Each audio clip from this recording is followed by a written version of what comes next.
माहिरा, महविश या आयज़ा, अगर मरियम नवाज पर फिल्म बनी तो कौन सी अदाकारा उनका किरदार अदा करेंगी?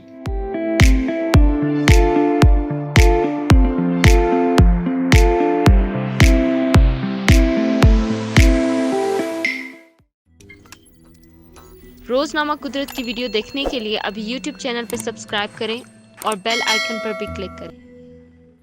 मरियम नवाज पाकिस्तानी सियासत का एक मजबूत नाम है और उनका शुमार ऐसी खवातीन में होता है जो सियासत के दाव पेच को अच्छी तरह समझती हैं। हाल ही में निजी टीवी शो में सिंध के साबिक गवर्नर मोहम्मद जुबैर और उनकी अहलिया को इंटरव्यू के लिए बुलाया गया। गुफ्तगू का सिलसिला जारी था तो उन्होंने मरियम नवाज के मुतालिक किए गए एक सवाल के जवाब में कहा कि मरियम नवाज अच्छी मजबूत सियासतदान है, अपनी बात में दम रखती हैं। उनसे मजीद सवाल किया गया कि अगर मरियम नवाज पर कोई फिल्म बनाई जाए तो आपके ख्याल में उनकी जगह किस अदाकारा को उनका किरदार निभाना चाहिए, जिसके जवाब में दोनों का कहना था कि हमें माहिरा खान पसंद है, वो एक अच्छी अदाकारा है, ये बिल्कुल मरियम नवाज की तरह उनका किरदार निभाने की सलाहियत रखती हैं।